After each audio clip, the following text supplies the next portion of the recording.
girlfriend of a Boston police officer whose body was found in the murder trial of Karen Reed after the jury said it was unable to they reach will a retry verdict. Karen Reed is after a accused judge of declared a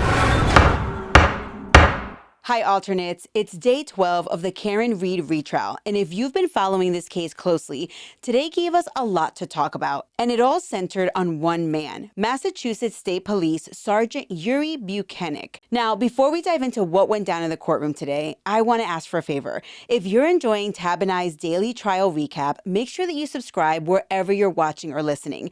And if you're feeling extra perky today, rate the show 5 stars to make sure that we can reach more trial fans just like you.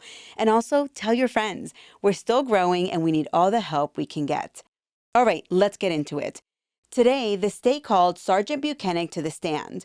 Originally from the Ukraine, Buchenik immigrated to the U.S. when he was 9. After high school, he joined the Marine Corps as a military cop. He served for 4 years and left in 2006. From there, he worked with the VA hospital as a cop. He transferred someone else, and by 2011, he transitioned to the Massachusetts State Police. In 2015, he joined the Homicide Division. This guy has handled everything from homicides to unintended deaths per state statute and says it's always a team effort. There's no one-man investigator in his book. On January 29th, 2022, the day that John O'Keefe was found unresponsive in the snow, Buchenik was an on-call supervisor, meaning that he was overseeing the team, including Detective Michael Proctor, the now infamous, not lead investigator in this case. Yeah, I'll talk more about that in a bit.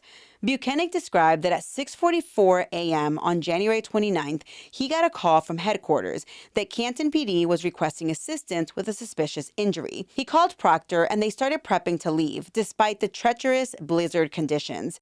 He got to Canton PD at 9:15 a.m. Proctor had also arrived and they walked into Canton PD together.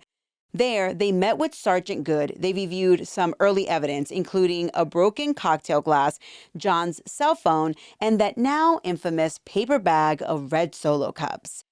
Then, a pivotal moment. Canton PD decided to recuse themselves, which means they stepped away from the case. Why? Because the incident had connections to individuals in their department, i.e., one of the detectives was related to the homeowner of 34 Fairview. That left the state police already stretched thin to pick up the slack. Now, before heading to the hospital to observe John O'Keefe's injuries, together with Michael Proctor, the investigators met with Jen and Matt McCabe and Brian Albert Sr. And while he doesn't say it today on the stand directly, we're led to believe that this interview takes place at Jen McCabe's house. During this interview, the investigators hear from Jen McCabe that at the scene, Karen Reed kept repeating that she had hit him, that she had hit him, that she had hit him, you know? So this planted a seed. But still, they needed to speak to Karen and they had to go see John for themselves. At 12:30 p.m., Buchenik and Proctor went to the Good Samaritan Hospital. He personally observed John's injuries: blood pooling under his head, swelling, bruises, a small cut near his eye, and a laceration to his nostril. He also had cuts and bruises to the right arm. He also had a small bruise on the back of his hand, which was light in color. And he had injury to his right knee. But something stood out to Buchenik, and it was the fact that John was missing a sneaker. And in Buchenik's own words, based on the trauma that he saw, it looked like he'd been knocked out of his shoes. At the hospital, they not only documented John's injuries with pictures, but they also bagged John's clothes, or what was there. They bagged a light sweater with a hoodie, an orange shirt, jeans with a belt, one shoe, and boxers. And they put all of this evidence, which they say was wet and also may have had some blood on it. They put that all in one evidence bag. While I don't recall them mentioning socks, I do recall seeing the bottom of John's legs in a picture, and John was wearing gray and black socks. After taking in all of the clothing items, Buchenik did tell Proctor to reach out to EMS to see if it was possible that that missing sneaker, maybe it had fallen off in the ambulance. But they later learned that the shoe was not there. At that point, Buchenik began to suspect some sort of vehicle strike. So, what did they do next? At around 3 p.m., Buchenik and Proctor rolled up to Karen Reed's parents' house. They had heard that that's where she was staying. So they drove to this house in Dayton, and they drove in Buchenik's own personal car. because he had I guess a truck or some sort of four-wheel drive, and Proctor was with him for most of the day. The bag of evidence seized from the hospital from John remained in the back seat of Buchenik's car until much later, and I'm going to circle back to what ends up happening with this evidence. But wait, I did forget to mention that before they got to Karen's house, Proctor actually received a call from Jen McCabe, and she was calling to elaborate more on some information. We don't know what exactly she told Proctor, but now Buchenik said that he was interested in looking at Karen's taillight. So close to 3 p.m., they pulled up to the Lexus SUV parked in the driveway of Karen's parents' house. And guess what they see? The entire right taillight of Karen's SUV is missing. It's not cracked, it's completely gone. And according to Buchenik, he was 100% certain that the right taillight was completely gone. Now, let me go back yet again. Before arriving there, these state troopers contacted the Canton PD for backup. One, because they knew they were going to seize Karen's car, and they needed a local POC for a tow truck. But they also wanted local uniform backup, like the presence, So once they arrived, they were let into the house by Karen and her parents, and they spoke directly to Karen. She gave a basic timeline. She said she was going to give some information, but she wanted to keep it brief. She mentioned that John was at home with a friend and that they went out to CF McCarthy's. She met up with them at around 9 p.m. and after that they went to the waterfall, and then she dropped John off at 34 Fairview. But she said she didn't sit around to watch him go inside. She did volunteer the fact that she made a 3-point turn, but didn't give much details on that. She also allegedly said, quote, "I don't know how I did it last night," end quote, and that was when she was asked about the taillight. When they questioned her on some of the injuries that John had sustained, specifically to the back of his head, Karen made an interesting statement. She claimed that John had told her 2 days prior that he had hit his head, but she didn't see any injuries on him that specific day. While there, they seized her car and her phone pending a warrant. Yes, you heard that correctly. They seized everything, meaning her phone and the car, pending a warrant. It was later towed at 4:15 p.m. Now, this seizure was okay because according to Buchenik, they didn't want her to destroy any potential evidence, which is why they basically just put kind of like a hold on it. From Dighton, the car was towed back to the Canton PD Sallyport. During direct examination, Buchenik was sure to testify that Proctor never got closer than 3 feet from that car and that he never saw Proctor touch Karen's car. So while Buchenik and Proctor are seizing the phone and the car, the other team, remember that CERT team that we heard about yesterday? Well, they were back at 34 Fairview doing their investigation, and that's when they found the missing shoe. Now that we got that out of the way, let's talk about the evidence collection that occurred in what can only be called piecemeal fashion. He claimed that it was done this way because of the weather. But this next part is kind of rough. Karen's car was brought to the Canton PD Sallyport, which had heat. It was processed for fingerprints, DNA, the infotainment data, all the things, right? Buchenik testified that he didn't touch the vehicle and he didn't see Proctor touch it either. Later that evening, Buchenik, Proctor, Lieutenant Tolley, and the CERT team, or at least some of the people from the CERT team, they regrouped in a conference room at the Canton PD. They made a plan to return to 34 Fairview eventually to search for more evidence. And also during this regroup, they learned that John had been wearing a hat that night prior to this happening, like as he was exiting the bar. And the thing was that that hat had not yet been found. So after this team roundup at the Canton PD, Buchenik and Proctor, they went to the DA processing room, and there, in a secure area, they took out all of John's items from the hospital. Remember all his clothes? And what they did was they laid them out to dry on what he called butcher paper. So I'm not exactly sure what butcher paper is, but I imagine that it's just some sort of paper that you can dry your clothes on. So then they left the evidence there. We would later learn during cross-examination that Buchenik was not the one that bagged the items eventually. And it's really unclear who did bag them because there's no evidence log of this. So maybe it was Proctor, maybe it was just some other trooper. And so it gets a little bit confusing.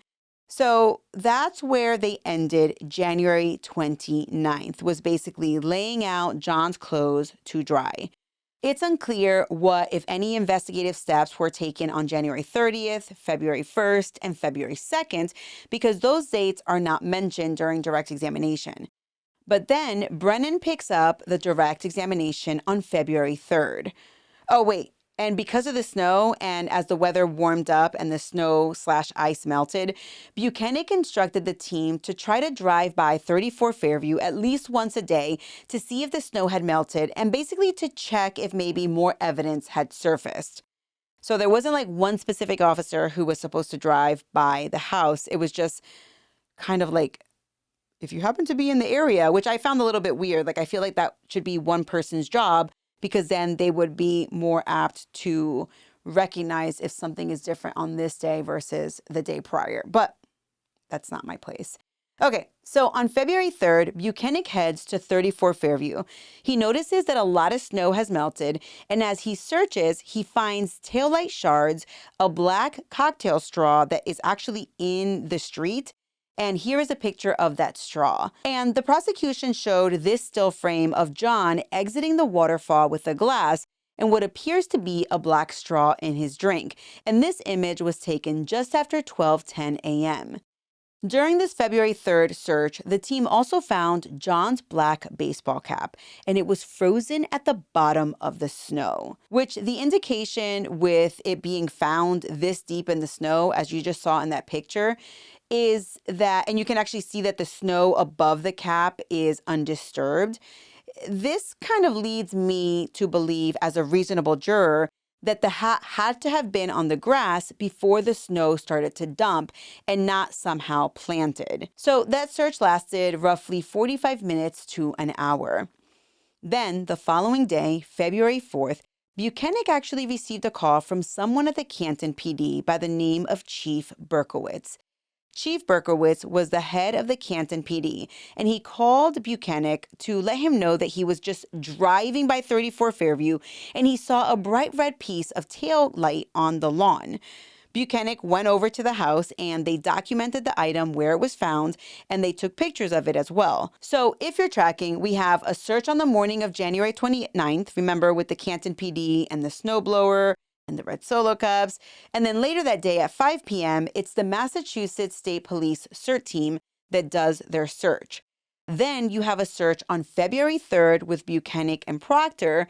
And then you have a search on February 4th that was prompted by the chief of the Canton PD, who happened to see something from the street as he was driving by. The defense would later harp real hard on the search, seeming incredulous that this old man, I mean, we don't actually ever learn his age, but Jackson sure made a stink about this guy's age. Side note, we never figure out how old this guy is. So I'm not sure if he's going to testify or not, but he makes it sound like he's real old. Like, how is he going to be able to see from there? But anyway, I digress. So the final search, at least that we have heard of so far, is one that's conducted on February 10th, where Buchenik heads over to search, and a lot of the snow has now melted. And here, they actually discover approximately 20 more pieces of taillight. One is in a group of 6, like one little batch is a group of 6, and then they have another little batch, which is a group of 14. But the kicker is this. During this search, Buchenik makes a decision that they don't need to document the evidence where they found it, and therefore they don't take any images of where they found the evidence or the evidence at the scene at all. And the items are processed into evidence without this kind of like location marker. So I have a question for you. What would you think about that tidbit if you were a juror? Please let me know in the comments, because I really, really am curious to know what you think. After discussing all of the evidence, the prosecution then pivoted to discuss the video surveillance at C.F. McCarthy's and the waterfall, and how many drinks Karen is seen having, and the fact that John conveniently puts his cell phone in his back pant pocket. They also got into the ring footage at John's house.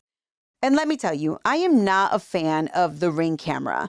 Buchenik actually got the video footage from like a subpoena that they got from Ring themselves.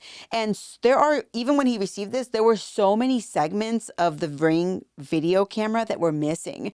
And listen, I personally believe it's because Ring is not a continuous video recorder. It only records with movement, and it doesn't even record all of the movement in its entirety. Like if you enter the screen, it'll start recording maybe for 30 seconds, but then it'll just go off, which is a little bit frustrating.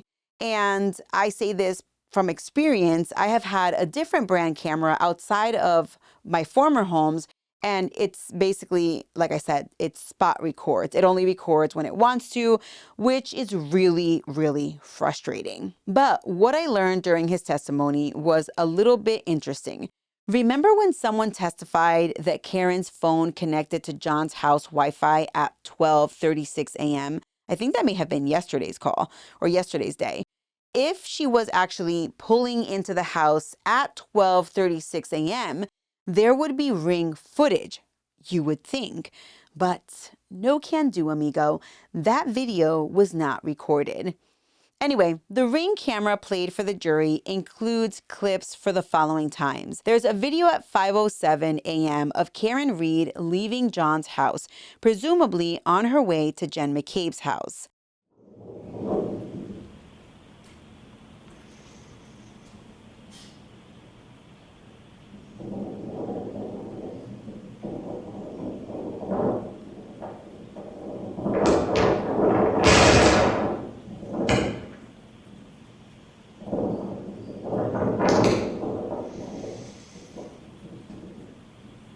Thank you. At 5:46 a.m., when the three women return to John's house, you see them actually returning. And even though you see this video of the women arriving, there is no Ring video of these women departing, all three of them in Carrie's car. At 7:05 a.m., a white car pulls up and a man comes out. At 8:23 a.m., you see cops arrive to do a welfare check on John's kids. At 10:36 a.m., an SUV pulls up and it's John's brother. At 12:04 p.m., Karen and her dad arrive at John's house and they enter. At 12:35, Karen's brother exits the car that she arrived in with her father, and he starts to clean off the snow from the front and rear windshield of Karen's SUV. Now, there's another video at 12:40 p.m., which is only 5 minutes after the video you just saw, but then there is zero video showing Karen actually taking her car, but we all know that Karen's car does eventually leave, like, I think right then and there. Brennan now hones in on the fact that there are various videos and images of Karen Reed's car with a missing taillight. There's also a part during direct examination where the prosecution is trying to take the wind out of the defense's sails. Brennan brings up the fact that Buchenik got reprimanded. We hear that there was an internal affairs investigation. Those words, internal affair investigations, are never used, but that's how I took it or how I interpreted it. That investigation found that Buchenik, 1, failed to adequately supervise Proctor, and 2, failed to properly review Proctor's conduct/performance. His punishment for this? Well, he lost 5 vacation days. That's it. And he is still a cop. And yes, a group chat, including Proctor and himself, were entered into evidence, including one where Buchenik allegedly didn't read what was going on, and he did like a thumbs up emoji. He would later try to explain that when the message came in, he was directing traffic by the airport, I believe, and he looked at the message on his watch. He didn't read all the text messages, but just kind of gave it one of those thumbs up. You know, when you don't read the whole chat and you just like the last one, that's what he did. So here are those messages. So in the beginning, it says, "Funny, I am going through his retarded client's phone." Is that your comment? No, it is not. Okay, next. It appears to be the same person because of the way that the extraction happens, and it says no nudes so far. Again, I believe it's the same person because all of these are identified as sent. It says, "I hate that man. I truly hate him." Do you have any belief that's Michael Proctor who was writing these? Yes, I believe Okay. that is. Side note, I despise group chats, and I have actually exited quite a few group chats because I get so annoyed with the constant back and forth, and the pinging just drives me insane. Okay, so I've gotten to the part that I've been waiting to tell you all about. Defense attorney Alan Jackson's cross-examination. And y'all, it was a tense one. At one point, in looking at Jackson, he turned red like a tomato from his aggravation at the witnesses sidestepping his questions. During cross, Jackson pressed hard. Was Proctor the lead investigator? Was this a proper investigation? Why didn't anyone initially respond to 34 Fairview? You and Proctor were assigned to the case and didn't go to 34 Fairview on January 29th? And the thing about Buchenik is that he refused to give a straight yes or no answer. He insisted that there's no team leader, no lead investigator, even though Proctor was clearly assigned as the lead in this case.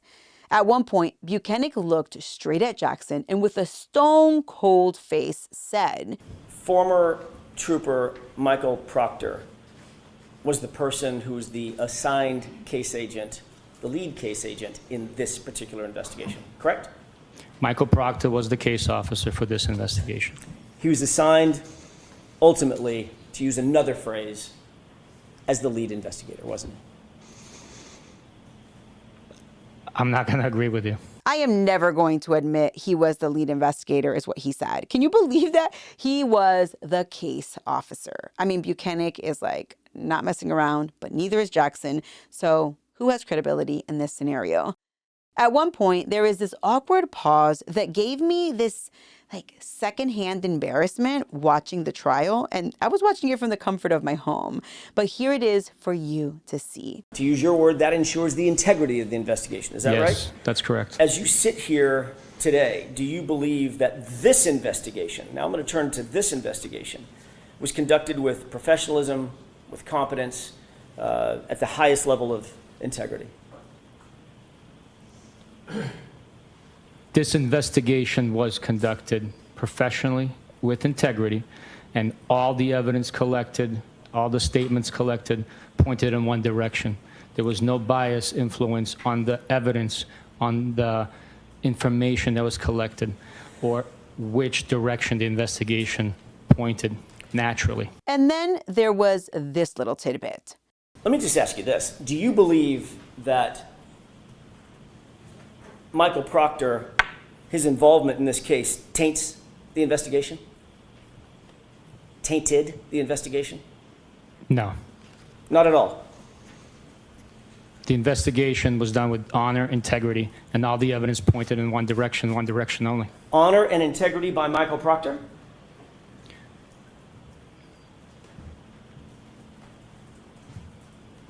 Was that a question? I'm sorry. Sure is. It came to the point where Jackson eventually asked a question, the witness began to testify, and Jackson objected right then and there and requested a sidebar.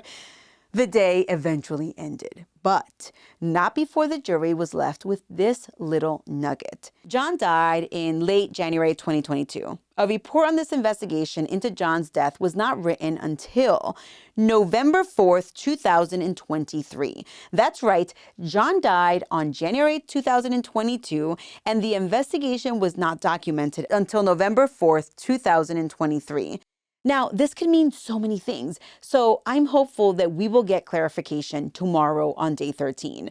And the clarification that I need as an alternate juror is as follows. Is that November 2023 date the final report date? Were any investigative steps documented between January 22 and November 23? Or is this a case where evidence was collected, but nothing about that evidence written about until November 2023? I have so many questions. So where does that leave us? There was a missing sneaker found at 5 p.m.-ish on the day that John was found, an internal investigation that resulted in Buchenik losing 5 vacation days because he didn't supervise Proctor well. Proctor authored most, if not all, of the affidavits and requests for evidence in this case, but he was not, don't get it twisted, he was not the lead investigator or the lead agent. And Jackson is so upset with today's witness that if you look pretty close, if you look close enough, you might actually see the steam coming out of his ears. Lucky for me, I am on the case tomorrow for lucky day 13. So let me know in the comments, where are you at in this case as the alternate? All right, don't forget to subscribe and like this video. I will see you tomorrow, but until then, think like a juror and decide like one too.